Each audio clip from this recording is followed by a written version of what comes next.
प्रतीक कुमार जी झारखंड से। राधे राधे महाराज जी। महाराज जी, ना चाहते हुए भी मेरा मन पराई माता बहनों पर दूषित दृष्टि ऐसा हो ही नहीं सकता बच्चा।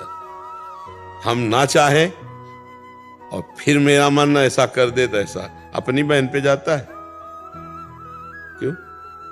वो भी तो स्त्री है। आप देखना जरा, अपने पूज्य जन जो घर में है, बेटी है, बहन है, माँ है, कभी नहीं जा सकता। अगर हम दूसरी तो फिर हमारे अंदर, अच्छा अब ये कह दे कि हमारी चाह नहीं है और मेरा मन चला जाता है, तो एक बात यहां समझनी है कि चले जाना कोई अपराध नहीं है।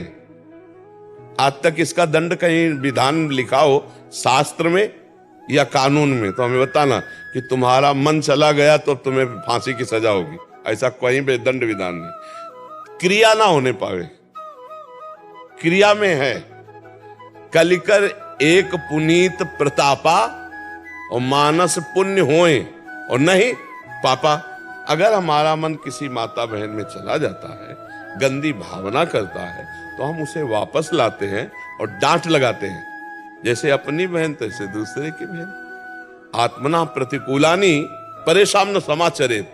हमारी बहन को कोई गंदी दृष्टि से देखे तो कैसा लगेगा? तो हमको अपनी आंखें संभाल के रखनी, दूसरी बहन बेटियों की तरफ गंदी दृष्टि नहीं देखनी। आत्मना प्रतिकूलानी परेशान न समाचरित। कैसे मन हमारा जा सकता है लेकिन हम उसके प्रति कड़ा व्यवहार मन के कैसे चला गया, पर हम उसको सपोर्ट दे देते हैं। हम कहते जरूर ऊपर से कि हम चाहते नहीं, पर हम चाहते हैं कि जो मन संकल्प विकल्प कर रहा है ये भोगने को मिल जाए तो बहुत बढ़िया है। अंदर से सुख बुद्धि होने के कारण बाहर से ना चाहने की वृत्ति होने पर भी हमारे द्वारा पाप कर्म बन जाते हैं, क्योंकि अंदर से हम चाह किए हुए हैं, अंदर से सुख बुद्धि है। जिस दिन अंदर से सुख बुद्धि खत्म हो गई तो जैसे अपनी बहन को देखने पर विकार नहीं आता, ऐसे दूसरे की बहन को देखने पर विकार नहीं आएगा।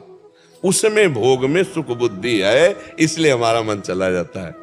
ना उसमें भगवत बुद्धि है और ना अपनापन है, इसलिए हमारे अंदर दोष बुद्धि हो जाती है। और हम चाहते हैं, ये जरूर हम कह रहे हैं कि नहीं चाहते, वो नहीं चाहते बाहरी बात है, चाहते हैं अंदर की बात है, तभी मन जाता है, नहीं तो नहीं जाएगा।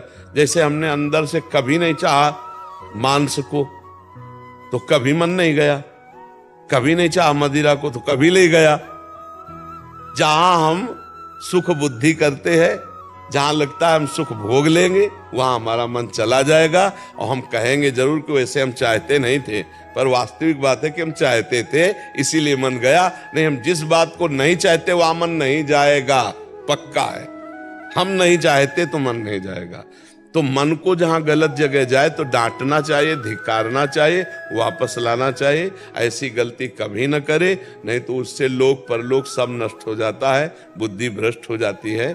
बहुत सावधानी से मनुष्य जीवन काटा जाए, आगे चलकर ब्याह हो जाए, अपने घर गृहस्थी में जैसे जिया जाता जियो, पाप कर्म मत करो। भगवान ने तो व्यवस्था बनाई ना, मान लो 20-22 की अवस्था हुई, इतने समय तक ब्रह्मचर्य रहो, फिर ब्याह करके अपना लड़का बच्चा घर गृहस्थी परिवार और नाम जप, तो वो भी पूजा हो गया, भगवान की सृष्टि की पूजा हो गई। अब विचार करो इधर उधर माता बहनों की तरफ तो फिर जेल जाओगे, और अगर खुला नहीं तो भागवतिक दंड मिलेगा, फिर परेशान हो जाओगे। पाप का दंड भोगना ही पड़ता है, कोई भी हो। इसलिए हमको चाहिए नाम जप करते हुए जहां मन गलत जाए वहां उसे डांट लगाओ और गलत को गलत समझो, गलत को कभी भी सही स्वीकृति मत दो, तो पाप कर्म नहीं बनेगा। मन तो चला जाएगा पर पाप कर्म नहीं बनेगा। कर्म बन गया तो भोगना पड़ेगा। कलयुग में पाप का मन का चिंतन हो जाने से दंड नहीं मिलता, नहीं होता, और अगर पाप कर्म बन गया तो फिर भोगना पड़ता है।